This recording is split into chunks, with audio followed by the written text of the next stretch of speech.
Hi, friends. Welcome back to Live at the Roxy. If you are a fan of AfterBuzz TV or you're familiar with The Tomorrow Show, then you already know my dear guest, good friend of mine, Takira Shabrae in the house. Hello, hello, hello.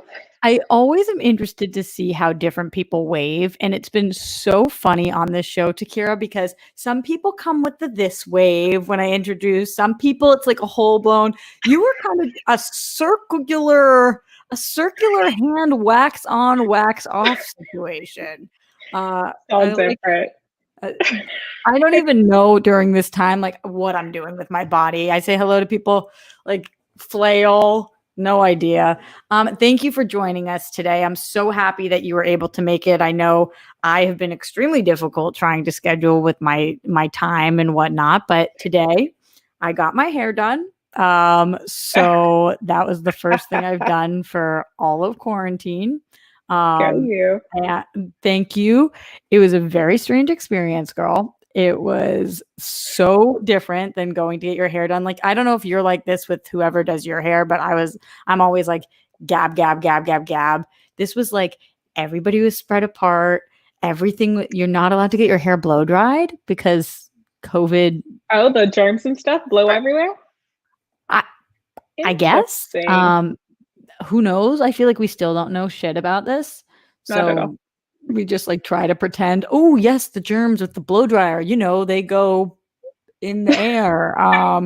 But that's a state mandated rule, apparently. So it was a very interesting experience. But what have you been doing like in terms of have you gone to a hairdresser, anything normal yet? Have you gone to a restaurant? Have you done any kind of outing from the house at any point during COVID? Does grocery shopping count? Yeah, I don't even go to the grocery store. I get them delivered. So that counts to me. That's like social Okay, hour, girl. because that's like I mean, you know this. I'm like 7.5 months pregnant. And Oh, so that's a really good point. Probably the people on the show watching don't know because right now they can ah, only see you from here up, and you look stunning as ever. But yes, you are very pregnant. If they could see the belly right now, you got it going on, girl. honestly, I don't mind at all. They can see it if they Oh, want, let's but see. The bump. it's like something serious at this moment. Damn. Do you think Very that large. if you weren't pregnant, would you be leaving the house more often? Are you just trying to, I don't even know what doctors are saying to pregnant people during this time. Are they telling you be extra careful, don't leave the house, send out somebody else, Um, or what are your guidelines? yeah, I mean, pretty much my doctor, I think all doctors at this point, we're kind of in that limbo mode. Like, we don't know 100%, so no one wants to take the risk. And I mean, you have a baby inside of you, so it's almost like you don't want to take the risk of, you don't know. Even though, women in Japan have been positive with COVID, deliver the baby and the baby be just fine. I'm not Does taking the risks. baby have COVID when it's delivered if the mom has COVID, or that's not how it works? In Japan, it didn't happen. Huh. I mean, I haven't checked in a while as far as like the statistics go here, but it's one of those things where it's the main issue is if I get sick, I can take medicine, I can do whatever, my body can maybe fight it, but little girl inside of me not may not survive through it. So it's almost like if you take a risk, you're kind of risking at you're taking the chance at your own risk sort of thing. But So also, I don't know what I'm talking about, because we've talked about this so many times. I am horrible. I have no mother instincts in me. I have no idea, like just absolutely none. But I believe, and correct me if I'm wrong, aren't you not allowed to take medication when you're pregnant? Like if you did get sick or you need to like drop your temperature, aren't you not allowed to take like Advil and things like that? Or am I wrong?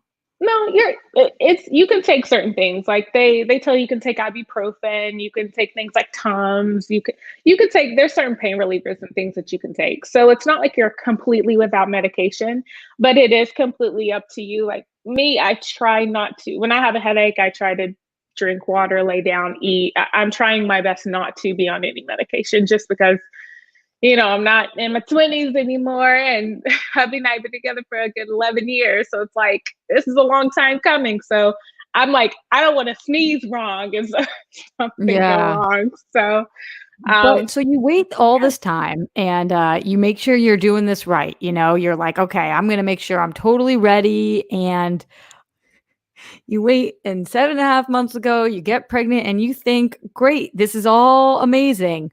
Then come January, we start hearing these whispers of this coronavirus, just kind of mhm. whispers of this COVID. And then February, it's like, oh no, this is going to be a thing. And then March, we shut down. And then come May, we have full blown protests, and there's the biggest movement of our entire lifetime. I mean, eh, has it made you think like, okay, this is the timing that I've been dealt and this is what it is, but this is really like, are you feeling okay about the timing of it all, or what are even, I guess it's just, what are you feeling? I'm an emotional roller coaster, an I'm emotional sure. wreck, if I have to be honest. How could Um, you not be? How could you not yeah, be?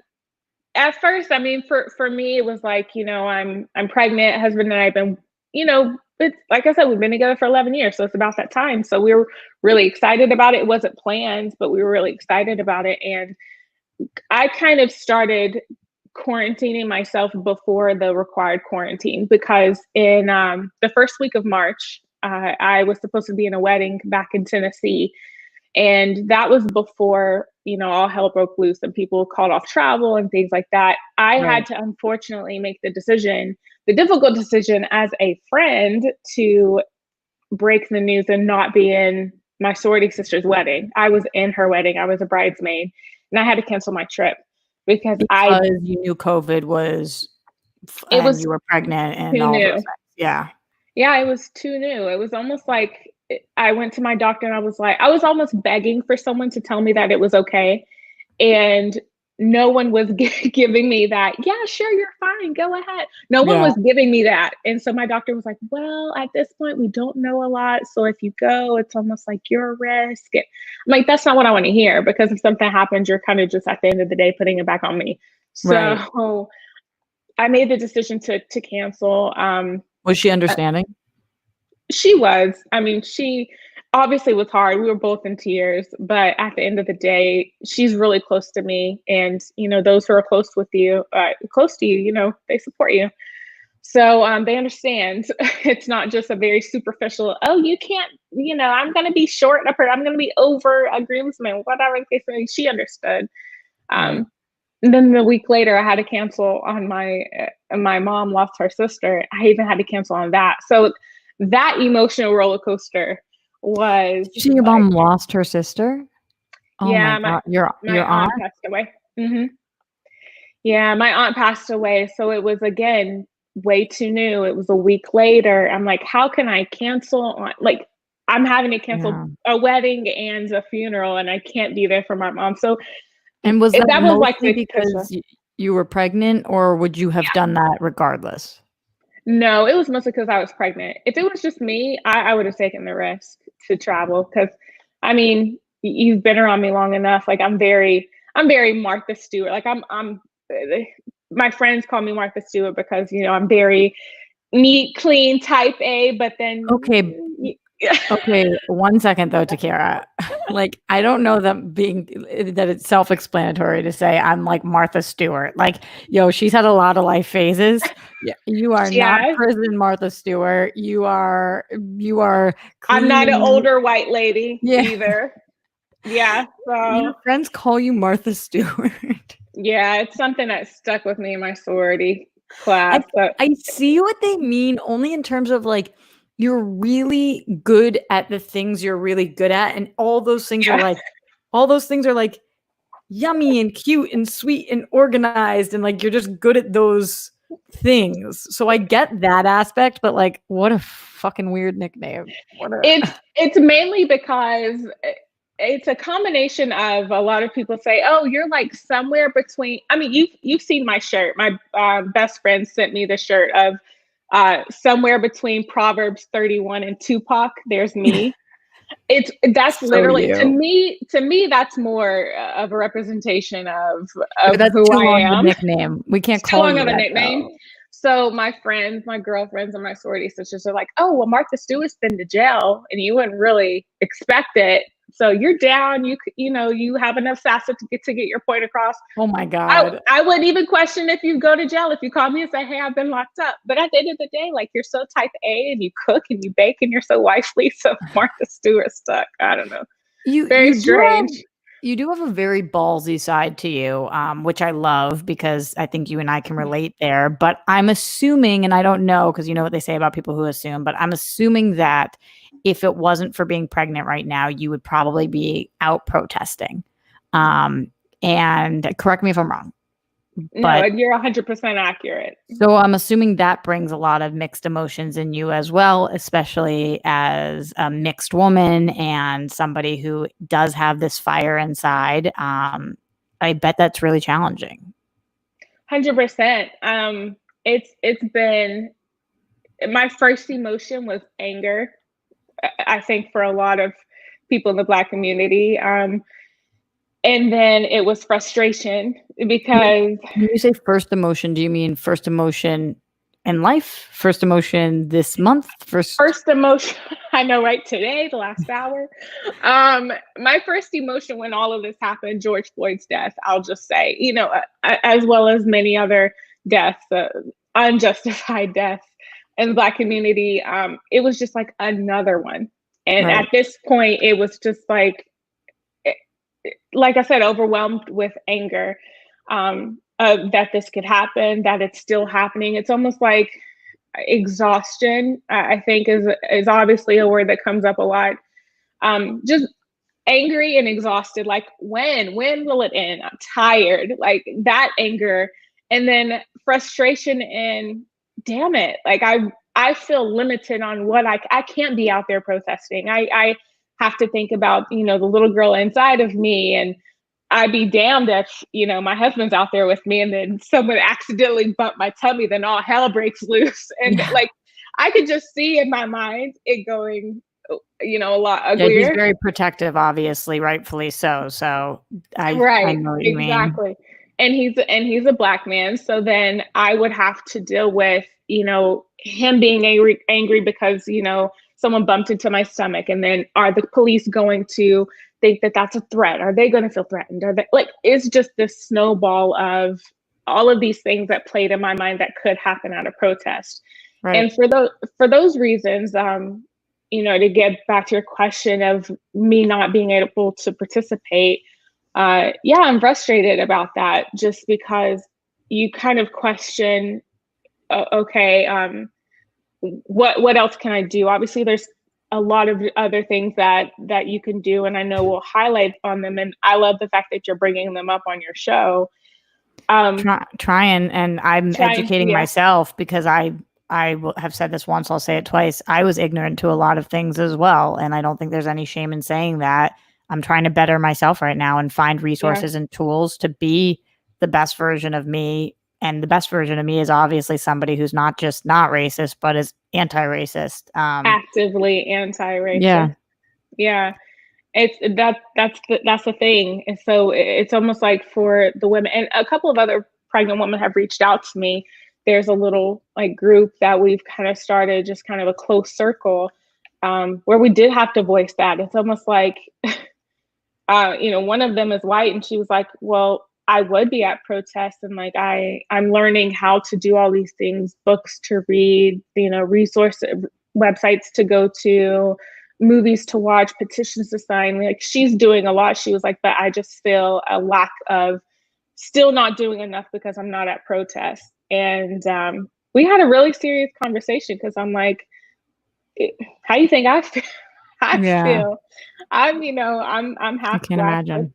For those that don't know, my mom's white, my dad's Black, and I'm just like, how do you think I feel? It's a little restricting, but my husband, my friends around me have reminded me that obviously there's other things that you can do. Right now, the safety of you and baby girl are top priority, and there's tens of thousands of things that you can do to support. So, I check on those that are protesting, that I know, that I love, making sure that they have the resources, making sure that they have medical expenses covered if they've been injured. Because unfortunately, I've had some friends and family be injured. Oh my God. Yeah, so just making sure that they have therapist contacts. I'm trying to do like research on Black therapists that are in the community for, you know, men and women, because there's a shortage of Black males that are therapists. And that's kind of something that I've recently found that I didn't know. So, you know, educating yourself during these times doesn't just stop at white people. Uh, Right. so that's actually a problem that we've kind of come across in LA here. But just, And then you when know, you do little things find like that. somebody, what insurances they take, and if sometimes they don't take insurance at all, and how you Right. afford that. I mean, finding Real. any therapist. Now, if you have no preference on what gender your therapist is, what ethnicity your therapist is, what religion your therapist is, it's still impossible to find a therapist that doesn't cost you $200 an hour. So, like, Yeah. if and especially if you're trying to find somebody who understands more about what you're going through and can talk to you and give real advice, I can't even imagine. Like, I've been on the hunt for a therapist for like years now, and I'm just looking for anybody, like anybody who doesn't cost me $200. Yeah. And that's hard enough. So we have not done a good job with this in our country. Yeah. I mean, so many things, but the therapy one for sure. And that's interesting. I didn't realize that there was a specific shortage of Black male therapists. I Yeah. wonder why. I wonder why that is. Any theories? The only thing that I can, I mean, obviously I'm not a Black male, and I would love, it's actually something extremely new that I'm learning for myself and that I'm trying to figure out, pretty much to tap into and say, how can I help? So this is something that I am passionate about trying to help raise funding for. But I would just say, you know, one, when you're taught, like growing up, and you see, you know, when you're a kid, you kind of model those that like your parents and those around you, those Yeah. adults around you, things like that, you kind of model after. So it's like, oh well, if you know a doctor, maybe you want to become a doctor. If you know someone that works in a warehouse, just, you know, in a factory, then maybe you think that that's all that you know. So or that's all that you can, you know, end up with, or your destiny, or whatever the case may be, is just to get a 9 to 5 in a factory somewhere and pay bills the rest of your life. I think Right. education, having money for schools, being a therapist, being a doctor, that's expensive. Like, if you don't have a scholarship, I mean, to be a nurse, to be a doctor, to be a therapist, it You have costs to go to school money. for so many years, That too, yeah, so many years. The which is tuition is money. not cheap. Yeah. Exactly. So if, you know, if there's no funding, if you can't pay for school, that's kind of my theory. I mean, maybe, you know, I know we've talked a lot, especially in the media nowadays, that, you know, Black communities are low on funding for various reasons. Um, but I think maybe that's it. Maybe there's just not scholarships that they're given the same opportunity for, and can't turn Yeah. into, you know, can't be a therapist. But I also think that um, talking about mental health is taboo in our community, in the Black community, and that's something that has luckily come to light in the very recent, you know, recent year or two, especially when suicide, you know, was a really big topic, something that we talked about a lot, you know, last year, the year before, still today, obviously. But I think because it's such a taboo thing in our community, you know, maybe a lot of people don't want to pursue that profession. But I think things like that are changing. I Sure. know this is another strange one to ask you to guess about, but it's a question that I've always been curious about, why it is so taboo in your community, because you're not the first person I've heard say that mental health in general is taboo in the Black community. Where do you think that comes from? I think it definitely comes from always having to show strength, and always having to, for me personally, talking about feelings. Sometimes it's not something that we can do openly and honestly, because for me, if you're angry about something, you almost have to be careful not to be the angry Black girl. Right. um, you know, so, and with a Black male, it's almost like this strength that's taught. We always have to work a little bit harder than white counterparts to remain normal. And sometimes that means keeping certain emotions, especially when they're very passionate emotions like anger or frustration or unhappiness or whatever the case may be, to ourselves a little bit, and only relying on, maybe a close cousin or, something like that. But I would definitely say it's how we're brought up a little bit. And it's just something that, you're almost shunned a little bit. I think that's kind of normal for mental health in general, not just in the Black community. Right. But personally, from what I see, especially in our community, it's just, you don't talk about your feelings. It's not okay to cry, because if you cry, it's almost like that one thing again that holds you back from being able to move forward. So Going back honestly, for a second, again to the protests. So we are seeing in photographs and in video, or if you are at the protests, you have seen that there are pregnant people who are protesting. There's a couple like major photos that have gone around of pregnant women protesting. What are your thoughts on that? Do you have any thoughts on that? Do you feel like that is, everybody gets to make their own choice? Or as an expecting mom, does that make you concerned? I mean, my first initial thought is happiness. I will say, like, obviously I'm worried for that mom. Because again, I expressed all my concerns. There's so many ways that the scenario can go wrong. But I'm like, kudos. I stand in applause. Right. Am I concerned? Obviously, because I'm like, dear Lord, nobody hit her bump or nobody push her down, or, I'm worried like hell, because that's just my nature, and I'm pregnant, so I can relate. But I'm happy for them. If you feel safe to get out to do that, you're speaking for me. So I'm happy, and I've seen them. I've seen, like, we didn't go through 9 months of carrying you for 9 hours of labor for you to stand on our neck with a knee for 9 minutes. It's things like that it does touch me. Am I worried?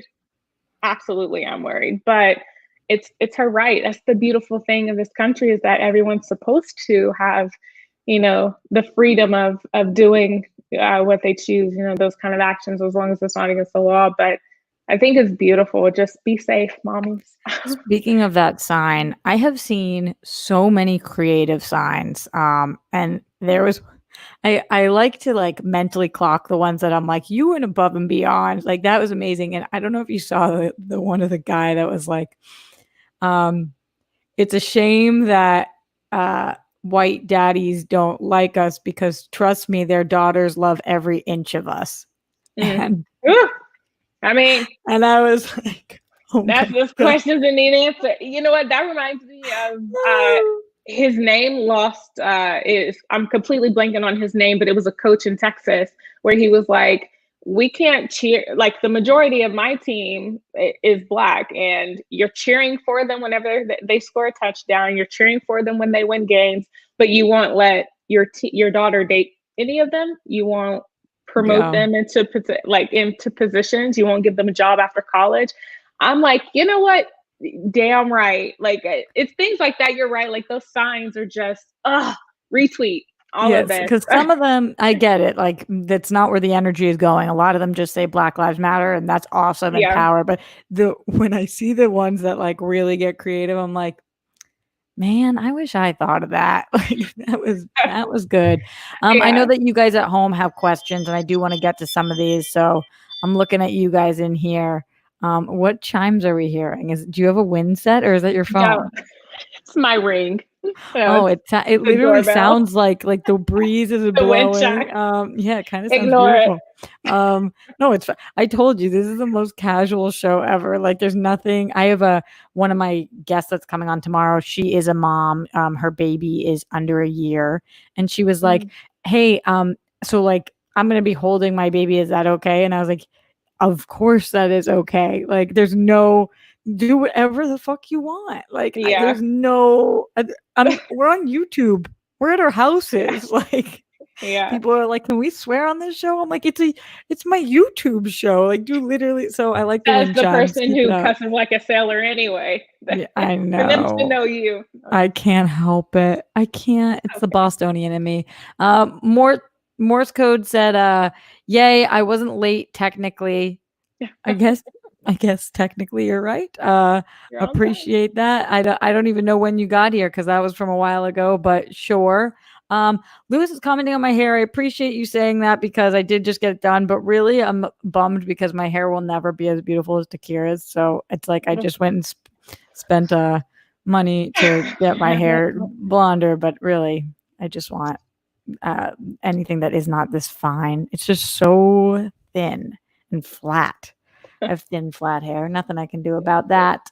Going into the Patreon, patreon.com/Roxy Stryer. All right. Questions. Chris Martinez said, "Hey, Takira. Hope you and Roxy are having a good day. Do you have any funny behind the scenes stories with Roxy?" All right. Do we have any funny behind the scenes stories together?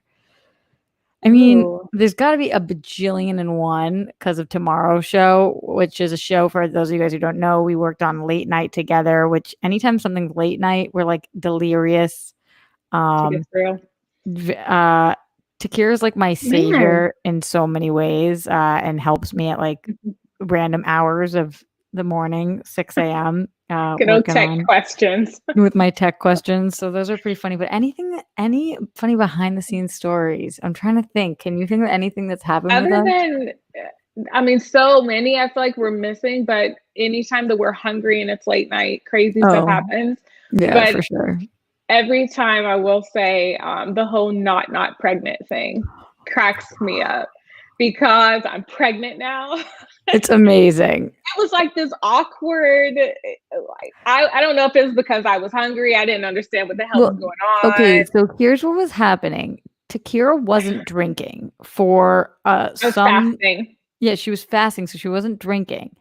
Um, but like we had prior had a conversation about how she was open to possibly getting pregnant, but wasn't trying. And so then all of a sudden she wasn't drinking. And I just was like, it's not like you were, I mean, you were so skinny and there was no like reason for Yeah. me to think that, but you weren't drinking. So I don't even know what it was that made me be like, We were you're pregnant. celebrating and Yeah. like live on air because we were talking about sex that day and not just like pregnant sex. We were just talking about sex. And, like, so that's always interesting with Roxy for all of you, you guys out there to talk about sex with Roxy. That's, Yeah. but Yeah, but we were you just have talking about amazing sex. you have great I was going to say thoughts on sex too, but you've given me good sex advice, I will say. I know that Good marriage sex. yeah, exactly. I know that your mom doesn't like to hear you talk about sex at all, but marriage sex is okay sex. And yeah, you've got a routine down pat that I think is worth implementing in others' lives. So, Yeah. when you make a commitment to somebody, you got to commit all the way. You And have to commit all the way. And God did make, for those that know me, you know that I am a believer in Jesus Christ. I am a believer in God, and God did create sex for married couples. So, good it, for him for doing it, that, by the way. it was a gift Appreciate that to a one. lot of people. But no, as far as little anecdotes and things like that, I'll have to come back to that one. My mind has been on tons of other things. Oh yeah, your So mind is a little tapped right now. You got other things going on. You're yeah, not just thinking about behind the scenes stories with me. I Yeah. would love to say that I have Oh, 10,000 things to think about behind the scenes. But yeah, my brain. I'll come back to that one. I'll post in the comments if I think of something juicy. me too. I'll try to think too. Glenn Caesar in here says it's great to have you on live at the Roxy today, Takira. Do you have any activities that you really enjoy doing throughout your pregnancy or beforehand to keep yourself feeling good in a good space, physically, mentally, and spiritually? Especially now with hashtag Black Lives Matter protests that are happening while we're still in quarantine. Yeah, Any activities that you do? I would definitely say first and foremost, I had this emotion. Um, that is my I'm husband, dead. Sydney Williams. Gotta love. I'm sure he enjoyed that sex talk. He'll come home a little later and say, "So about this sex talk." Um, We didn't even say not, anything. not at all. Also, a handsome picture too. No, thank you. Way to That is my go. lovely. That's one thing that we like doing in quarantine. I will say, giggity. I hear that from a lot of couples right now. That is like, I think, talk about activities. Yeah, that's something that definitely is a healthy activity that Stay in couples get shape. to partake in during this time. There's no other, you can't go to the gym. So, Exactly. I know, right? For myself, the one thing that I struggle with, I told you guys like early on into especially these times right now, focusing on Black Lives Matter and the true questions at hand, the true issues at hand. I was struggling with not doing enough. You know what I mean? So one thing that I had to start doing was every single day focusing on, how long I'm going to spend doing research, educating myself, trying to support the Black community as much as possible, support those that are close to me that are protesting. So I spend, an hour to 2 hours a day to try to make sure I'm up to par with what's going on, make sure that I'm helping. So that's been a really good release for me to do. And every day I do like to kind of make a list mentally of the things that I'm doing well. Because my pregnant write them down women, ever. yeah, remember I said I have a little book beside. I know I Oh, said yeah. on the Tomorrow Show I have that little book beside my bed, but yeah, I like to just write down the things that I'm doing well because it's really easy right now, especially not being able to be out as much as possible, to think you're not doing enough. So I got to remind myself, doing a lot of yoga. That's always good. Staying flexible, meditating, and rocking out music like no other. In Yeah. between, like I said, Tupac and Frank Sinatra, my two faves. My baby will You are such probably, an anomaly. You are so crazy. I mean, same, but like, I feel like you go back and forth every other song. It's like yeah, Frank, Tupac. that's me all day. Uh, But yeah, I love that not only Sydney is in here right now, but Nakia has joined us. Uh, Nakia, hey girl. just showing all the support and love, obsessed with that. And people talking about how gorgeous your baby is going to be, which is 1000% true. Thank Without a you. doubt. Uh, Gosh, that's going to be like one of the luckiest babies on the planet. I mean, Thank you. who doesn't want the Takira version of nickname Martha Stewart as their mommy? Like, You know, come I am on. as great as, like, she's coming into a world that is surrounded by, I mean, Nikia is in the chat.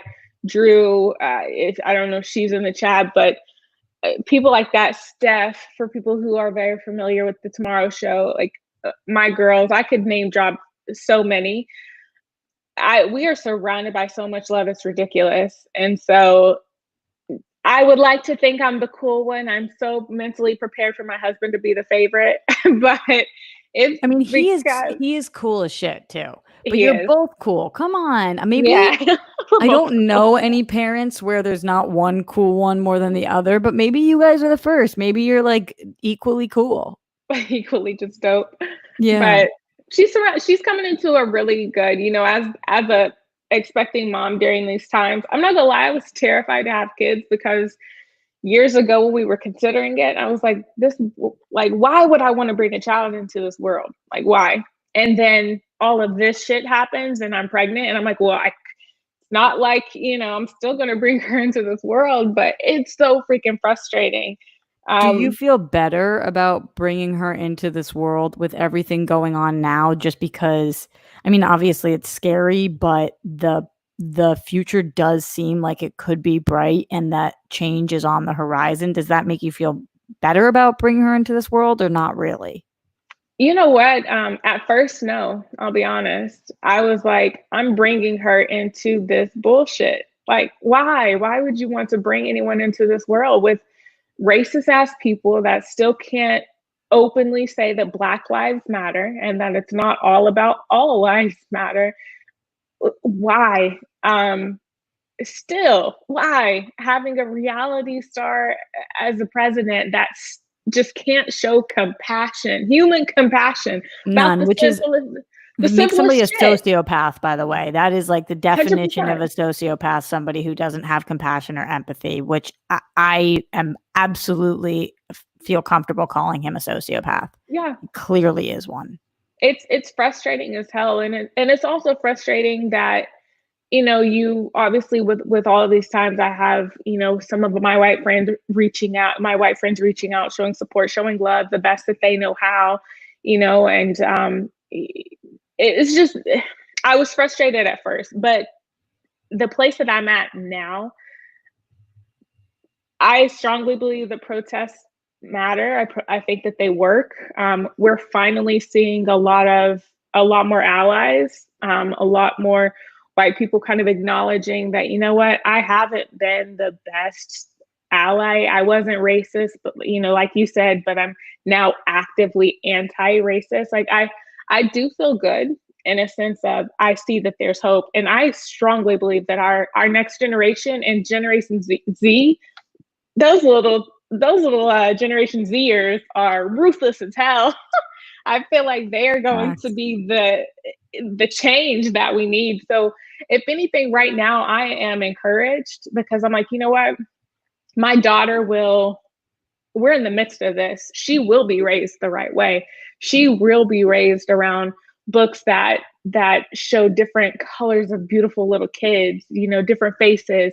There weren't that many books when I was growing up with characters that looked like me, curly, crazy hair, that sort of thing with blue eyes. I mean, that shit doesn't make any sense. So, but it's the most beautiful thing on the freaking planet. thank you. Yeah. It was weird growing up to see my first Black Jesus and my first Black Santa. I mean, like, but nowadays things are changing. I think I'm excited. I'm excited to have an amazing husband that can help with this. Oh my God, We're I'm gonna cry.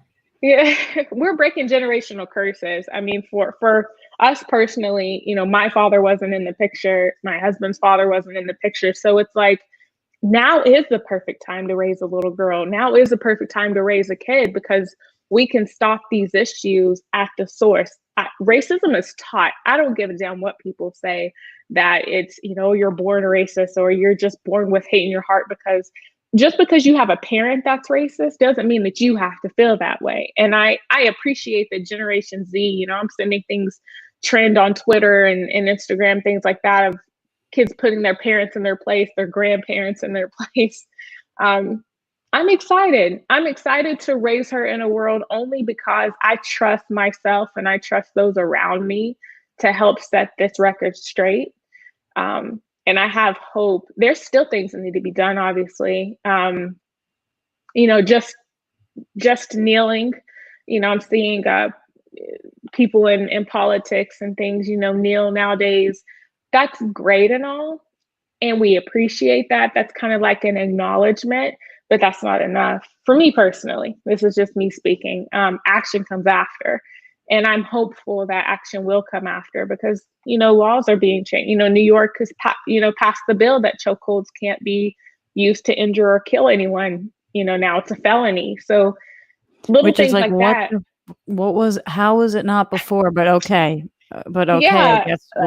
I guess we'll take it. But okay. I mean, Yeah. there's so many things that are. Somebody told me the other day. Oh my God, I sound so ignorant sometimes when I talk because there's so much information coming in that I don't remember sometimes which state this was in. So forgive me, but that it's illegal to braid hair at your home in one state. Oh. I don't remember what state it was that it was illegal to braid hair in your own home, and it's like, Yeah. what kind of a fucking law is that? Like, how does that even? This is the epitome of this is the epitome of, can I say this nicely? I don't know what state it's in, so I can't give you that. But I will say, I feel like when I heard that, that was almost like another tactic to keep, people of color away from being able to be successful. Like Right. that's like Down. Yeah. step one of having your own business, entrepreneurship. And people don't realize that. Like, you have to have a freaking license to sell cookies on the side. Like, that's just what pisses me off. Because again, it's a law, it's a tool, because we don't have proper representation in authority and in politics to help us change these laws or help us realize that they're not being evenly spread as far as opportunities go amongst all races. That's just another tool, another tactic, but It's fucked up, and it made me question, like, how many laws am I just completely unaware of because I've been living in my little bubble and they haven't affected anybody in my white Jewish community, so I don't fucking even know that those laws exist. Like, that shit made me, like, I don't know, I people don't continue looking. People, and that's the problem, that people will never care until it personally affects them. When that shit gets close to home, you'll realize that there's a problem. Like, and we can't be that type of person. Like, we can't care just because it's happening to us, or we can't care just because it's happening to someone that maybe we really, really, really care about, but even then we're kind of afraid to take action on. I talk about this all the time on this show, especially because, like I just mentioned, as a Jewish woman, I know very well that you can't just care when it's happening to you, because what we needed to, I mean, obviously, probably the two biggest atrocities in the history of us are slavery and the Holocaust. So, like, if people didn't, for 2 years, the United States knew what was happening in the Holocaust and didn't go and help because it wasn't their fucking problem. And it wasn't until Pearl Harbor that they were like, yeah, okay, this is our problem now. And it's like, that is so fucked up. So we have to, and this is all of our problem. This is not just your problem. This is not just Black people's problem. This is everybody's problem. So, more questions going into the Streamlabs in here. Let's see. Ivy says, my friend in Canada gave birth a month ago and was originally told her hubby couldn't be in the room at all, but they lifted that restriction. So yeah, we still don't know anything about the virus. Takira, your accent sounds not LA. Where are you from? Dang it, I try to hide it sometimes. It's too cute to hide. I am from Tennessee. I'm from Tennessee. I'm from a very small town in Tennessee. I heard about this with the restrictions, but that's not in LA anymore, right? There's no restrictions about who can go in the room, or there are restrictions. You definitely can. Yeah, as far as right now in LA County, I can only speak to LA County because it's where I live. But hubby can come in. He's not allowed to leave the hospital once he gets there. So if you forget something in your car, tough shit. You can't go get that thing from your car. Like, once you're in the building, you cannot leave. And if you leave, you can't come back. So he can be there. Check. That's a big double check situation. I know. We have to be like super overly prepared. Our moms can't be at the hospital. Nobody can come and visit in the hospital or whatever. So they'll have to wait until we actually bring the baby home to see the baby. But I'm blessed because, I mean, I have friends in Tennessee that their husbands couldn't even go into the delivery room. So, it's tough. So I'm thankful at least that he can be there. So something that you and I connected over early on was the fact that both of us have a parent that's no longer in our life. And I think that kind of comes out a lot, regardless of what's going on right now with quarantine or Black Lives Matter. When you have big milestones in your life, like being pregnant. I've never been pregnant before, but I assume at least, like, for your wedding or pregnancy or big birthdays or whatever, I feel like, for me at least, there is this mom-sized hole in my heart sometimes that makes some of these really huge moments that are positive feel a little sore as well too. And I didn't know about Sydney until you said it earlier today on this video, but with both of you guys having fathers that are not around now, is that something that you guys talk about? Is that something that you're feeling? Oh yeah, we talk about it a lot. When we first found out that we were pregnant, we were determined to break what we call a generational curse. It's a generational curse, a generational demon. We're Christians that it's something that your family line has struggled with generation after generation after generation, whether it be cancer or not having both parents in the family or in the household, that sort of thing. This is our moment to break that. But it affects you because, I look back and I think all of the lessons that I could have learned as a girl, I had daddy issues. That's one thing that I had to work out in therapy was I have daddy issues. When people say that, I always wonder though, because I feel like daddy issues is such a general term that Very is much so. so different for so many different people. Like sometimes daddy issues means, well, whatever. It can mean all different things and You looking for can. all different things. But how did that kind of show on you? What was obviously you don't need to answer if you don't want, but was it more No, like looking okay. for attention in places, or was it what was your sector of daddy issues? Yeah. No, it can be. A lot of people use it as, oh, she has daddy issues, so she's a slut. Yeah, That's not what yeah. I meant. I That's I didn't even know how to phrase that because I don't even know what that means anymore. And like also I'm pro anybody. If you having want to hook sex up with with somebody, whoever you you just do want. what you want. Yeah, do what you Yeah, want. yeah. If you're single, have at it. Yeah. But no, my daddy issues were definitely not being. That was one of them. Unfortunately, I didn't have sex with like a whole bunch of men or whatever, but I did like feel really strongly towards like a male figure. Period. So any advice that was given, whether it was good advice or bad advice, whether it be career or sexually or um, I don't know, top of my head, it's just I really looked up to men that would take the time to listen to me and hear me out. And sometimes, obviously, people have really bad intentions. So you were kind of blinded, or I was personally kind of blinded by really bad intentions from, a few different men in my life, whether it be family or just, those that I tried to, have a relationship with. But you're blinded by the bullshit. I don't know any other like really pretty way to put it. But Yeah. as a woman, you're blinded by the bullshit that, some men can give. Not to make this like a men against women thing at all. Not No, sexist, I know what you but mean. yeah. Like just you don't have your eyes as wide open because you were Yeah. missing a male figure in your life. So wherever that kind of was popping up, it was just you were accepting it because you wanted that. Yeah, Um, exactly. I feel like if you have a strong male figure in your life to tell you that you are enough, that you are, perfectly capable of, doing this job, that you're pretty enough, that you don't have to do this to show love.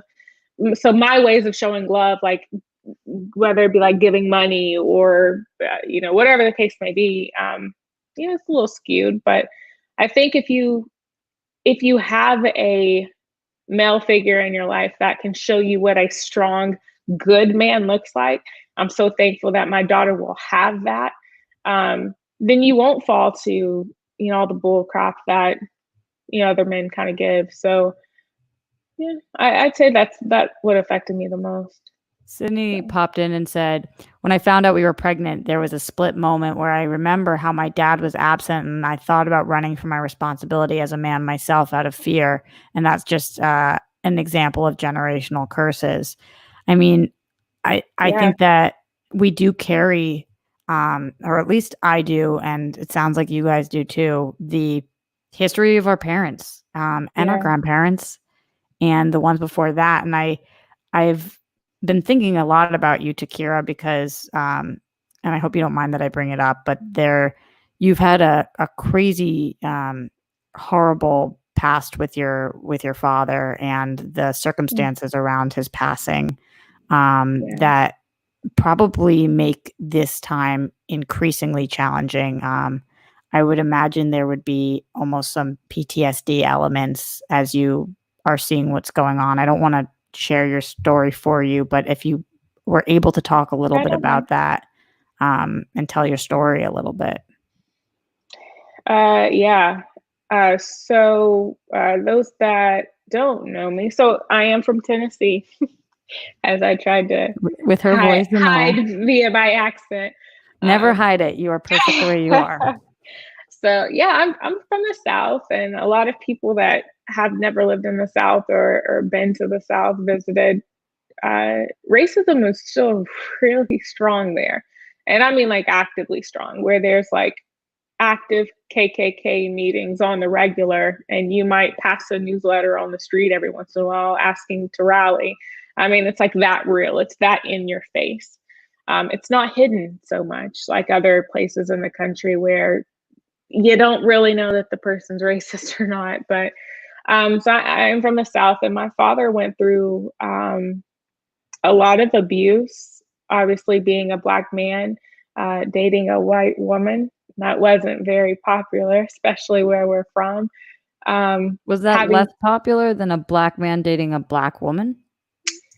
it in those times, it was equally as bad. But I mean, to be in an interracial couple, period, no matter how you mix it, was Right. completely wrong back in those days. I mean, I didn't have anyone that was mixed that I was the only one for like that I knew of until I hit high school. And that was like, I Wow. was so shocked to see another mixed person because I was like, holy snap, they exist. I'm not just this infamous alien that was trucked off. But yeah, I mean, the time with my dad was really hard. I mean, he passed away. It was ruled a suicide. And that alone is, you know, another, like I mentioned before, mental health. I personally struggle with that. That's something that, you know, I carried through my generation. Like you said, we carry baggage from our parents. But his death was ruled a suicide. But he had recently, weeks leading up to his death, had been abused by KKK members, by white supremacist members, clans, groups, jumped in the city. And so it was one of those things where when, uh, goodness, sorry. Don't be sorry. I don't know how you could talk about this and not I feel choked up for you. Yeah, I think it's harder now because the shit's still happening. I That's what think I that's mean what's by so, the so PTSD. hard. It's like all these years later, and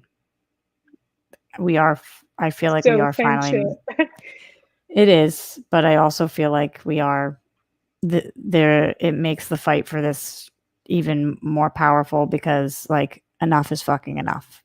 Yeah, 100%. People, it's what's so frustrating is that people don't, like, for those that are just completely oblivious that it happens. I mean, my dad was he was, you know, he was jumped at parks. There was this thing that those groups, white supremacist groups used to do where they would like burn, it was like a piece of metal or something that they would use, almost like branding.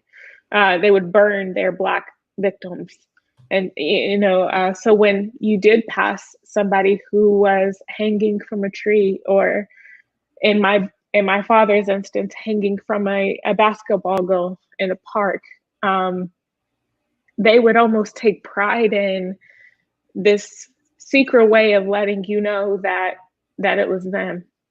You know what I mean? And And no like I said, repercussions, of oh course. no, no repercussions. I mean, like I said, my father's death was ruled suicide. There were small evidences of other activity. He did have a mark on his body that was what my family, some of my family members, it was very split. So my family had some issues, disagreeing, but it was of the mark of the group, the white supremacist group that was in the area, that was on his body somewhere. That was a rumor that was heard.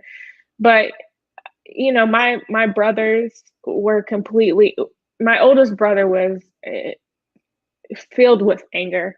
And so all you know is to, try to go after these groups. Like people get so upset about riots and how violent, things got. Granted, I don't think that the Black community was responsible for all of the violence. That's something that obviously we can talk about. But all you know is when you're not heard, you're like, what the fuck can I do to be heard? Like, you're not hearing me out when I'm trying to come at you in this manner.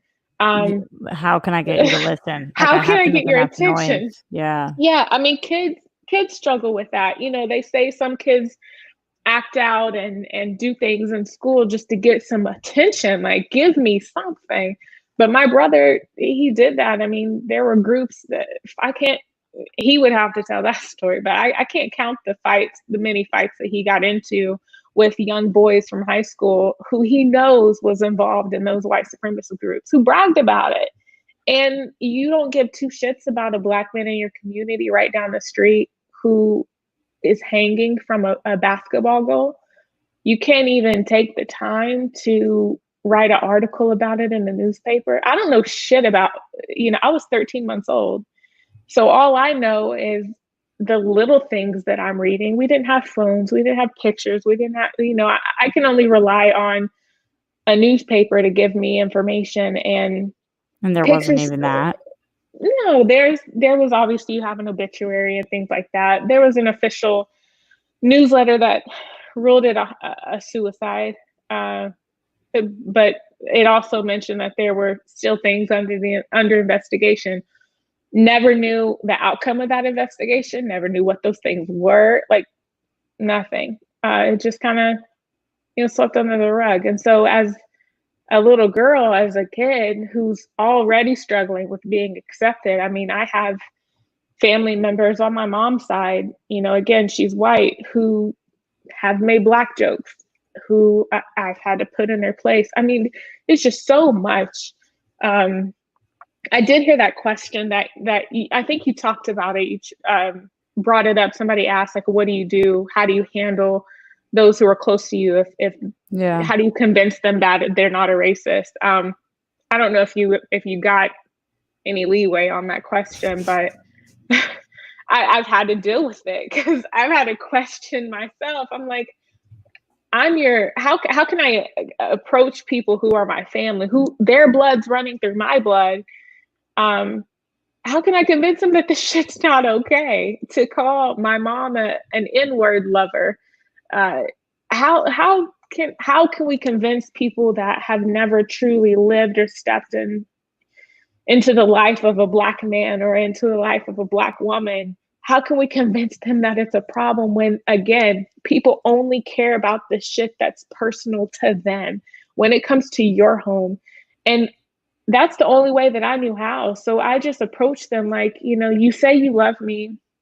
We spend holidays together. I can't turn an ear when I hear a Black joke to you anymore. Like, that's not okay. I don't even think those two words go together. Like, no. what is a Black joke? Like, that's not a joke then. It's exactly a racist comment. It's a racist comment, but I feel yeah, like we have to start calling a spade because when you call something a joke, it gives people the power to say, I didn't mean it. It's a joke. And anytime I hear somebody say it's a Black joke, I've never, ever in my entire life heard a funny Black joke. A funny racist joke, period. Right, I don't give a damn what color it's attacking. But no, they're not funny. So it's almost like you said, like when people are drunk or whenever they're joking, it's almost like their little moment of being able to slide what they think is a little bit of truth in there. Completely. Yeah, more comments coming in about this. Sugar Gum said, I'm Black and Jewish. My mom is Black. When I told my mom I was depressed, she told me to walk it off. My grandma said, pray on it. Black people don't take mental health seriously. You're already losing because you're Black. Can't be depressed too. That fucking breaks my heart. Wow. That touches home. I feel for that person because it's real. Yeah, that's why I asked if you would, and thank you so much for sharing your story, because I know that the people that come into this show are fucking amazing. You guys are incredible, and I know you come from all different walks of life and have different experiences, but sometimes you don't have those people to share it with in your life because That's what your mom knows to say walk it off, and that's what your grandma knows to say pray on it. And does that mean they don't love you? No, of course that's not what it means, but sometimes they don't necessarily have the tools to hear you out or advise you on how to do things. And so Yeah. it's so important to see people who are struggling and have stories talk about these things, so you are allowed to feel things and talk about it, and it's so normal. Yeah. And I don't blame that generation. I used to, but it's what they were taught. Like you Right. said, like it's how they're raised. And I'm so thankful that we live in a time where technology and like we're able to connect with people and realize that, again, I'm Christian, and the enemy, the devil's very first thing that he tries to convince is that you're going through this alone, whatever that this fill in the blank is. That's the very first lie that the devil always tries to capitalize on, is that, oh, you're in this alone, because he knows at the end of the day, if you find someone else that's going through it, we find healing through our testimony. Whatever if you're religious or not, telling your story, that's a testimony. Right. That's sharing your truth, and that helps people. There's healing in that for yourself, and there's healing in that for someone else. I strongly believe that we go through this life not for ourselves, but we go through this life for other people. We experience things in our life for other people, just to kind of prove that we're not in it alone. So I find love and healing in that person's comment, because I'm glad that we live in a time where other people can share their experiences and realize that it's okay. Like, it's normal. It's okay to feel the way that you're feeling. Just get help. And it's kind of beautiful now too that you get to take your past and your present, and you get to make a future for a baby who's coming into this world, who you get Crazy, to be, right? It's insane. It's insane. But you get to be the mom who doesn't say walk it off, because you've learned from a different generation that didn't work for you, and you need a different kind of love. And again, not more love, because they love differently, just a different type of love and a different way of being there. So, and same thing with you, Sugar Gum, who wrote that comment.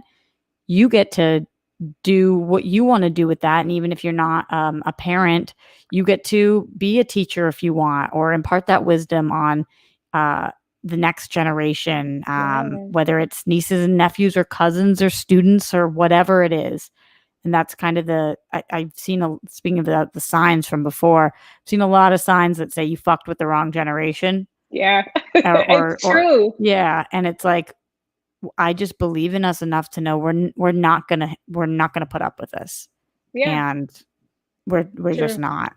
Going back into here, I know earlier you mentioned listening to music. So Glenn Caesar said, Roxy and Takira, thanks for doing the show with us. Any favorite musicians, Takira? Anyhow, I hope you have the best rest of your Tuesday that you possibly can. So I know you mentioned Frank and Tupac. So are there any other favorite musicians? I am big on Beyonce. She is, during this time, she makes me embrace my lovely changing female body, because I'm like, if anybody can embrace pregnancy, who other than Beyonce? I love Etta James. She's amazing. Louis Armstrong, Janae Aiko. I still struggle with her last name, but I love her to death. Aiko. Yes. Steph Sabra would kill both of us right now, because that's her favorite. So every time I butcher it, I try to swallow the last syllable, because I'm like, Aiko. Ooh, sorry. Yeah, Louis Armstrong. Because I think someone commented Star Drew. Man, off the top of my head, that's pretty much who just comes to mind. I'm real big on vibe music, so anything that just puts me in a space. Her is phenomenal. Yeah, I dig her too. Phenomenal. Yeah, I'm with you. All of them that kind of make a change, an abrupt change, and speak through their music, and slide some truth in there. I love, but we go all over the place on this show all the time, and so more questions coming in. Oh gosh, I love you guys with all of your randomness. Gingerbread says, I've been watching horror films to feel happy lately. LOL. Do you guys have a favorite horror film? And of course, Takira, what's your zodiac sign? Ooh. Gingerbread likes to know So zodiac signs. yeah, I am an Aquarius, and my moon, which a lot of people like to know, I think Yeah. that's the thing, Yeah, is yeah. Leo. Is a Leo. Leo's amazing. I love Leo. So yeah, And horror movies? Any horror films? man, I have you not wanted to watch horror during this time. Are you kidding me? I'm scared shitless. maybe it's because the shit that's scary in that movie is almost comical now because we deal with really scary, horribly scary things in real life. So I kind of weirdly get that. It's almost like being in Wait, that what scary, movie? just scary movies in Oh, in general. general. I Yeah, I, yeah. I think I get where this person's coming from because like watching a scary movie is almost like an escape of reality of like the shit that's really scary. Like Yeah. Like holy, what's really scary is fucking yeah, racism. This shit's right. scary. Like your Like I ghost in can, your movie is not yeah. scary. Um, favorite scary movie. I'm terrified of the things that are like about demons and things like that because I am religious. So I'm like, I really think stuff like that can happen, like Amityville Horror or Paranormal Activity. If I'm like really scaring myself, then then those things are horribly terrifying. But I feel like you'd be bigger in the scary movie I thing, love scary Roxy. movies, but right now I live by myself, Takira. So Yeah. the last thing I want, I'm already up, until 4 in the morning. Last thing I want is to not be able to sleep because I think that there's a goblin in my fucking room. Like, Yeah. I can't right now. I do want to Ooh, go back for a second because I see a lot of you guys in here who are really appreciating Takira. Amy, who said, I know Roxy doesn't like this term, but I'm proud of Takira for healing herself and shedding the generational trauma and curses. So I don't like the term proud when you didn't do anything. I like the term impressed. Like I like when people are impressed. impressed by me unless they actively had a hand in it and then they feel proud, but that's just such semantics. Amy, I appreciate you saying that. And I'm impressed by Takira as well. Danny, in your same camp, Takira, I strongly believe that God uses our stories and experiences to help others. Um, I'm not a believer in necessarily God. I don't know what exists. I think I've gone from a little more atheist to a little more agnostic, just in terms of like, what the hell do I know? I don't Yeah. know. Who the hell knows? So I will say though, it does feel like somebody does watch over something at some point in some way. So I'll give you guys that one. You And never know when he's speaking to you and who is speaking to you until you know. So I'll just say that. uh He speaks to us in mysterious ways through so different I hear. avenues. So I hear. All right, Glenn says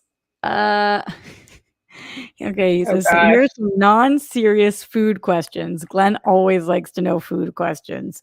So he Oh wants to know, do you have a favorite guilty pleasure food or meal? Oh, pasta and more specifically, pad thai.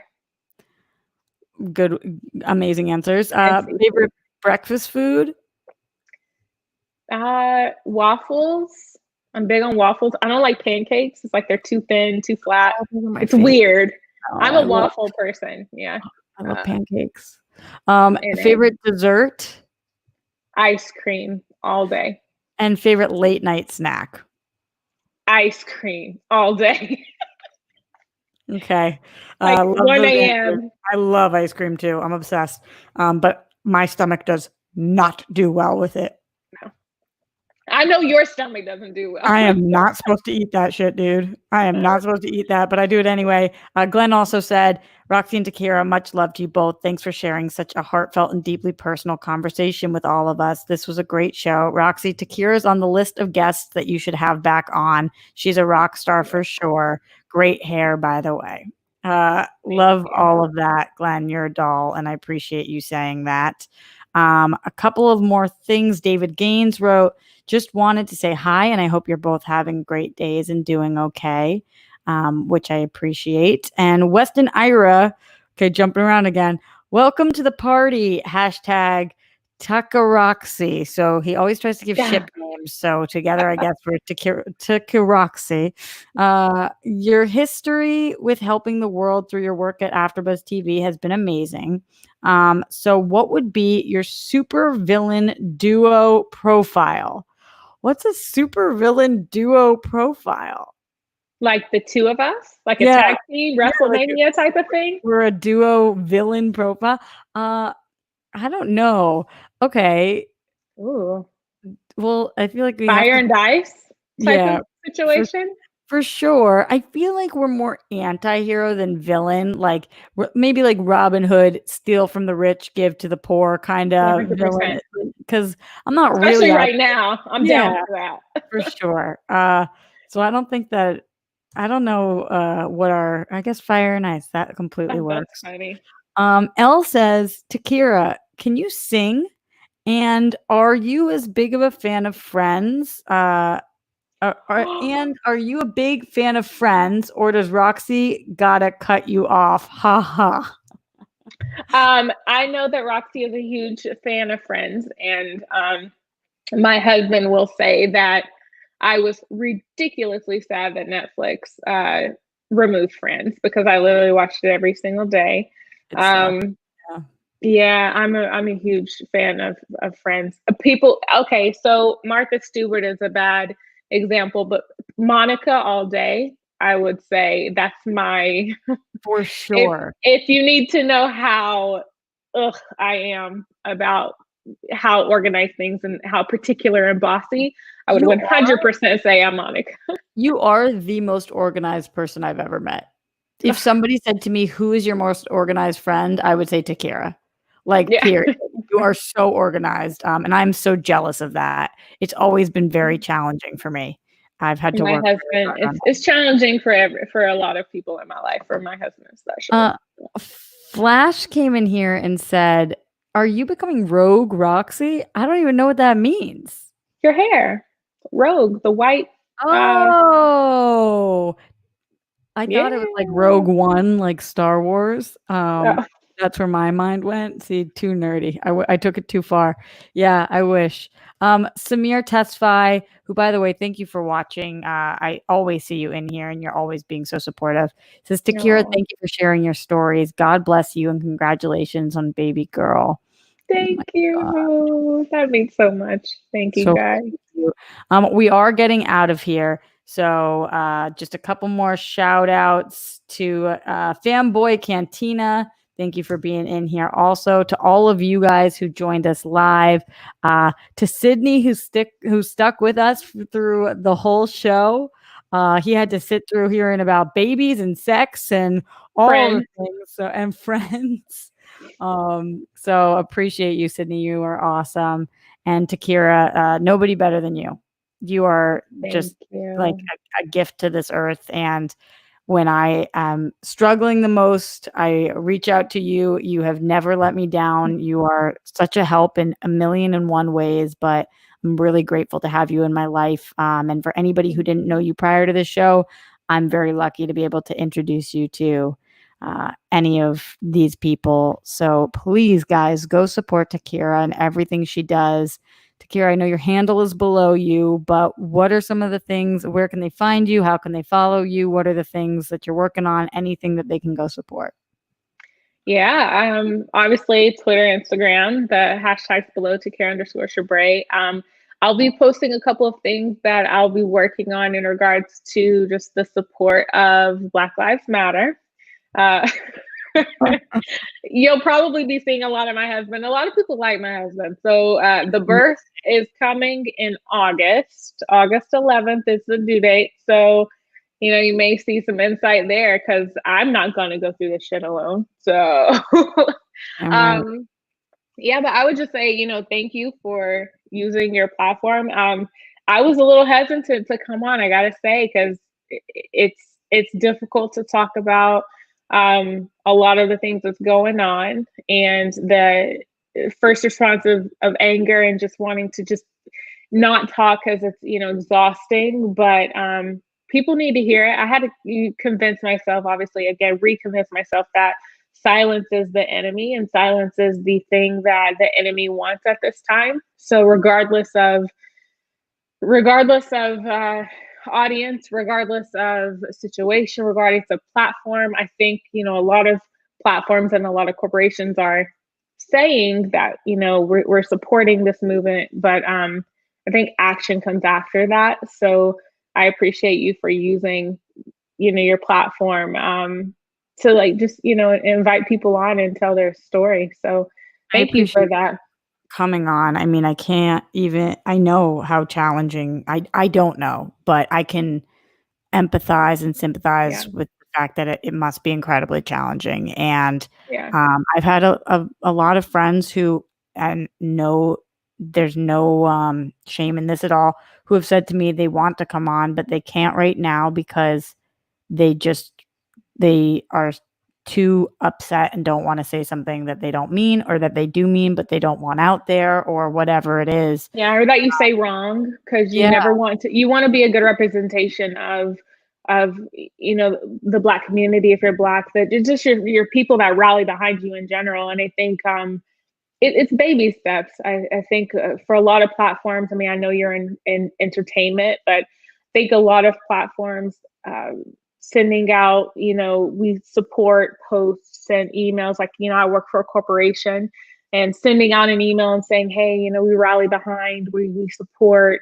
Um, that's amazing. But I would just say companies, like if you're listening and you're a manager, you're a boss, you're a producer, or whatever the case may be, take it a step further. Just challenge you to take it a step further and put the action behind acknowledgement. And if you haven't been, you know, promoting those within the company, if you haven't been putting the faces that look differently on camera, do it. Acknowledge that you messed up. Acknowledge that you haven't maybe did your best, and just move past it. I think the conversation's uncomfortable, which is why I chose to do it, but discomfort changes things. So yeah. thank you. So I No, oh my appreciate it. God. You have to stop thanking me because I didn't do, if I did anything, what I did was too little and too late, and I'm working on it now, like it's it's Yeah. been it's been a learning experience, and I'm open to being educated, but not just being educated, actively looking for fucking education everywhere that I can. And so I'm hoping that for you guys, I know that the guests that we've been bringing on for the entire run of the show, but especially in the last 2 weeks, where we've had just so many incredible stories, it's very inspiring. And it's been too long of not hearing stories from people who these stories need to be told, period. Yeah. So and one more shout out again, because I just freaking adore him. So shout out to you, Sydney. You're incredible. I am so happy for you guys. I can't wait to see the most beautiful baby girl on the planet, and to Thank continue to you. celebrate you. um yeah, you're amazing. So everybody go follow Takira. A little bit of housekeeping. Tomorrow, guys, at 1 we will be back. My friend Ritza Bloom is going to be on the show. Ritza is such a badass. She is a writer on High School Musical, the series. Mhm. High School Musical, how they did that spinoff show. Yes. And she was a writer on Grownish before that. And she is an actress and a creator, and is incredible. And like I said, has a baby under 1, and is going to family friendly protests right now, and is doing it Oh, fucking all. So I yeah. can't wait to have her join us tomorrow. So make sure you guys tune in at 1 p.m. Another round of applause, though, for Takira, who's just freaking amazing. Wow, this is the Thank you, weirdest. guys. This is Yeah, what a, is this? why aren't they going normal? I'm like Nicole Kidman in Your that pinkies gif. look weird. Your They- pinkies look weird. What do I do? Oh my God, I can't feel my You hands. just need stick to snaps. Stick to I snaps.